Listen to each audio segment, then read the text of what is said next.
Assalamualaikum warahmatullahi wabarakatuh. Salam sehat untuk kita semua, sehat Indonesia, selalu bersyukur. Perkenalkan, nama saya Nita Andriani Lubis, SSI Biomed, dosen Prodi Teknologi Laboratorium Medik, Poltekkes Kemenkes Medan. Bidang keahlian saya adalah ilmu biomedik. Saya dipercaya sebagai pengajar mata kuliah di jurusan Analis Kesehatan Prodi TLM Poltekkes Kemenkes Medan, Anatomi Fisiologi, Biologi Medik, Patofisiologi, Media Regensia, Kendali Mutu, dan Metodologi Penelitian.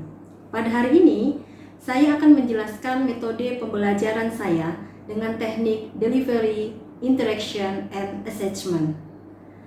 Salah satu mata kuliah yang saya ampu dan saya pilih adalah anatomi fisiologi. Izinkan saya terlebih dahulu menjelaskan deskripsi mata kuliah anatomi fisiologi. Mata kuliah anatomi fisiologi memiliki bobot 2 SKS, 1 SKS teori dan 1 SKS praktek. Mata kuliah ini diberikan sebagai mata kuliah dasar keahlian yang membahas tentang anatomi dan fisiologi tubuh manusia. Anatomi fisiologi merupakan ilmu yang membahas struktur tubuh manusia beserta fungsi sistem faal tubuh manusia. Sebagai calon tenaga kesehatan, sudah menjadi keharusan bahwa dalam pelayanan kesehatan yang dilakukan nakes harus mengerti terhadap keilmuan dasar, salah satunya anatomi fisiologi. Hal ini akan menunjang mahasiswa dalam memahami dan meningkatkan kompetensi mereka di laboratorium. Fokus mata kuliah ini adalah memberikan pengetahuan dan menunjang keahlian dalam pemeriksaan laboratorium di hematologi, kimia klinik, dan imunologi.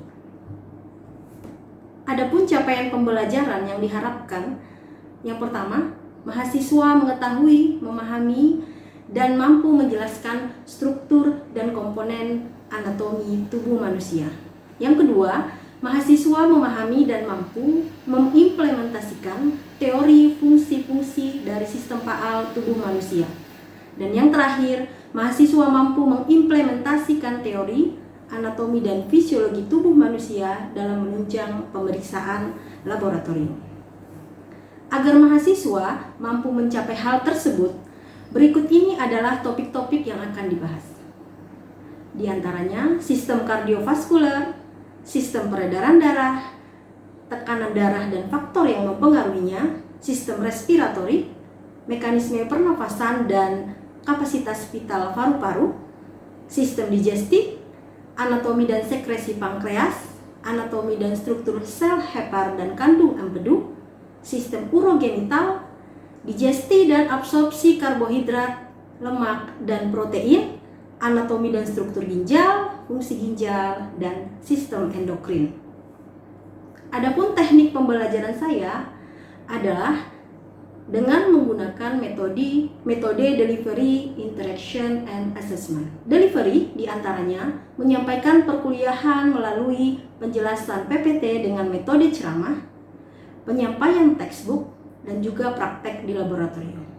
Sementara interaksi yang saya lakukan dengan mahasiswa diantaranya adalah dengan mengadakan tanya jawab di kelas, tanya jawab ketika praktikum di laboratorium, kemudian komunikasi melalui WA Group, Google Classroom, dan juga komunikasi interaksi melalui presentasi mahasiswa melalui penugasan. Dan yang terakhir, metode assessment, yaitu mengadakan kuis, penugasan, dan juga ujian, yaitu UTS dan juga UAS.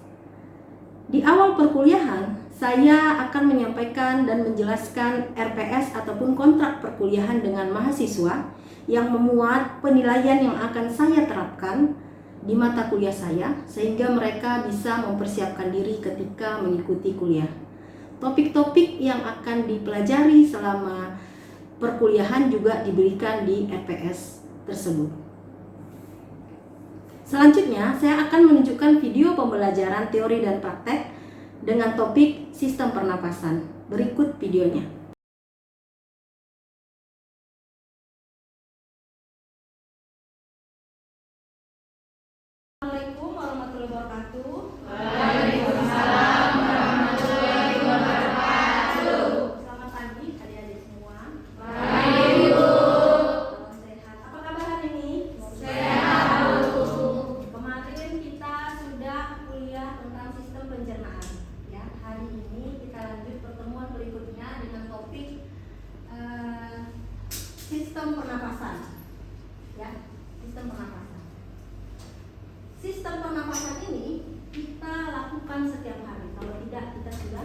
Ya.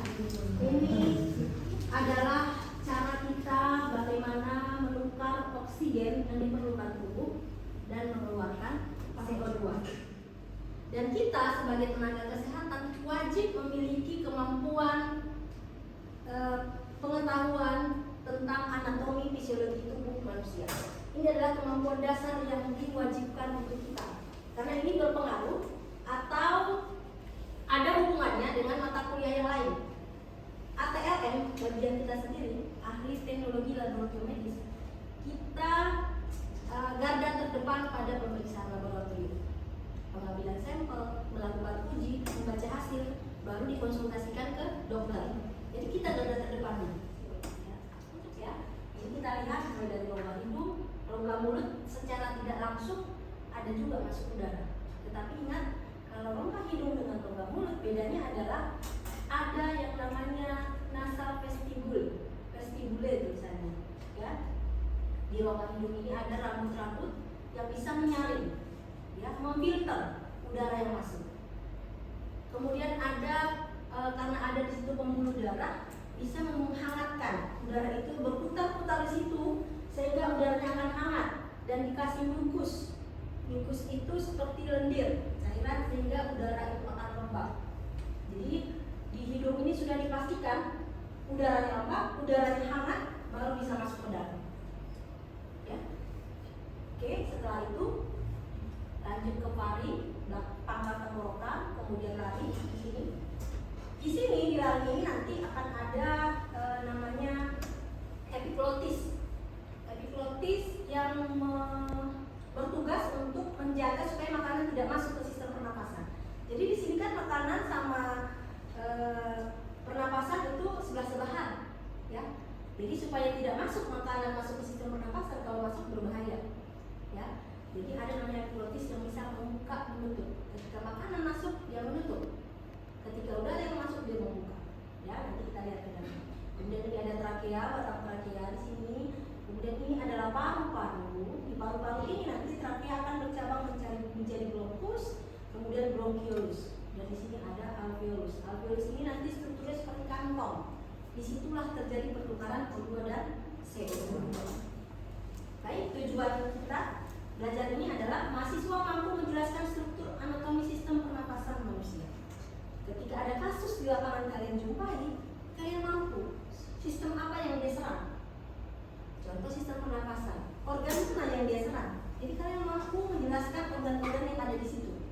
Ketika dia menyerang sistem pernapasan, tidak akan menyerang pada lambung, karena lambung di sistem pencernaan.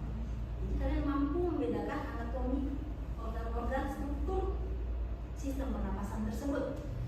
Kemudian mampu menjelaskan mekanisme pernapasan manusia. Ini adalah sistem pahalnya seperti apa, bagaimana pernapasan itu terjadi, ya. Kemudian memberikan manfaatnya, memberikan pengetahuan anatomi fisiologi sistem pernapasan untuk menunjang keahlian dalam pemeriksaan laboratorium.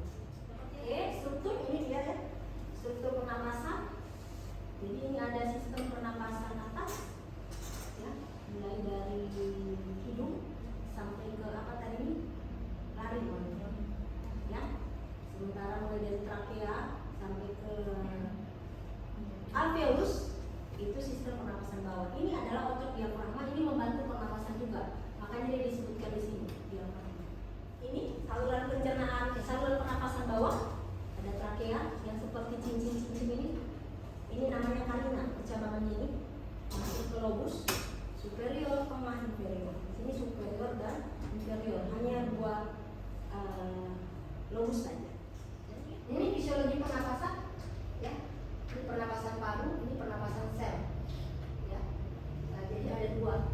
Kalau paru dia dari udara dari luar, ya, masuk inspire udara, air ini udara ya, bukan air. Air masuk, udara masuk, oke, masuk ke paru-paru. Di sini akan terjadi pertukaran O2 CO2, CO2 dibawa keluar dari paru-paru. Lihat di sini, ini adalah lambang perbedaan tekanan parsial, ya, perbedaan tekanan parsial. Tekanan parsial itu kita lambangkan dengan P. Jadi di sini lihat tekanan parsial O2 banyak, lebih tinggi dibandingkan yang di sini, sehingga udara masuk. Ingat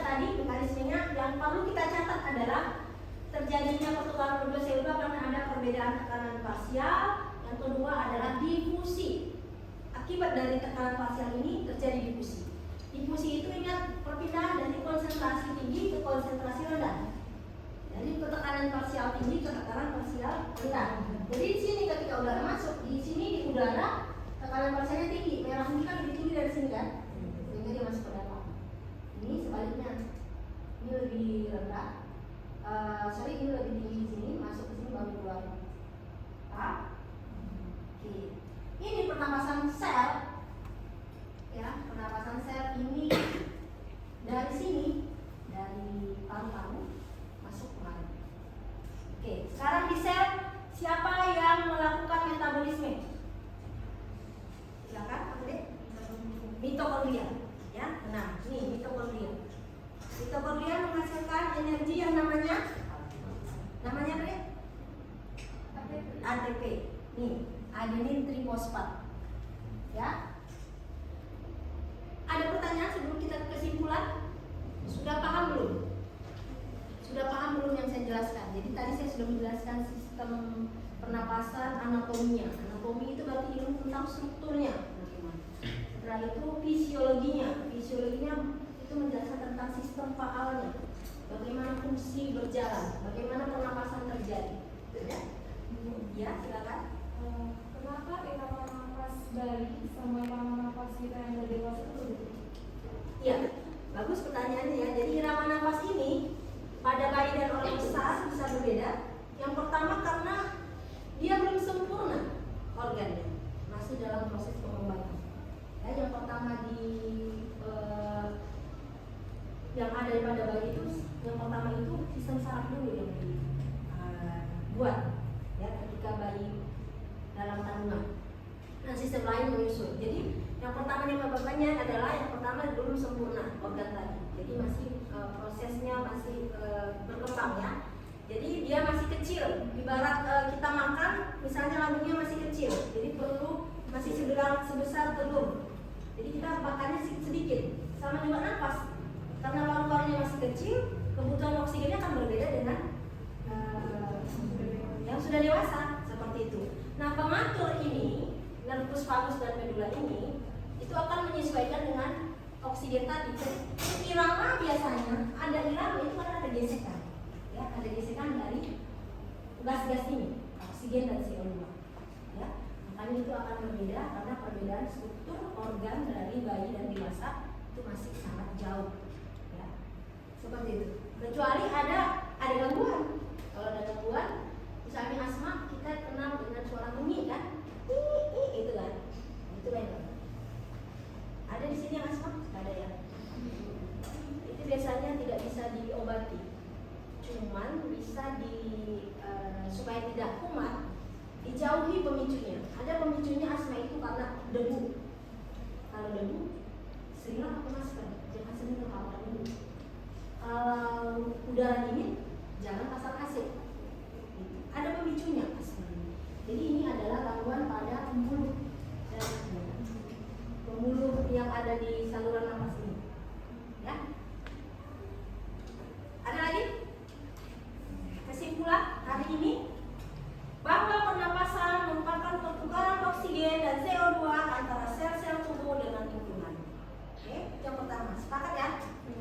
Yang kedua, sistem pernapasan manusia mencakup dua hal, yaitu saluran pernapasan dimulai dari hidung atau mulut berakhir di paru-paru.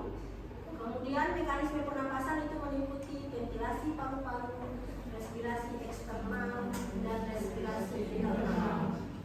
Itulah kesimpulan pembelajaran hari ini. Demikian untuk hari ini. Kita lanjut nanti praktek dan minggu depan topiknya akan ganti. Ya, sesuai. Terima kasih. Assalamualaikum warahmatullahi wabarakatuh. Waalaikumsalam warahmatullahi wabarakatuh. Assalamualaikum warahmatullahi wabarakatuh. Waalaikumsalam warahmatullahi wabarakatuh. Selamat pagi anak-anak semua. Pagi, Bu.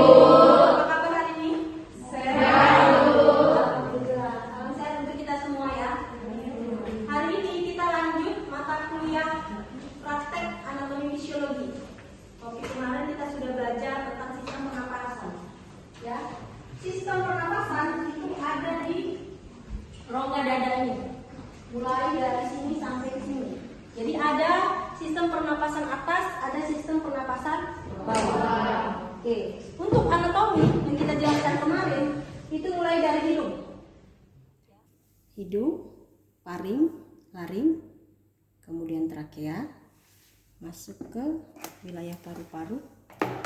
Di sini ada 3 lobus sebelah kanan, 2 lobus sebelah kiri. Kemudian di sini ada jantung dan diafragma. Di sini akan ada alveolus. Oke.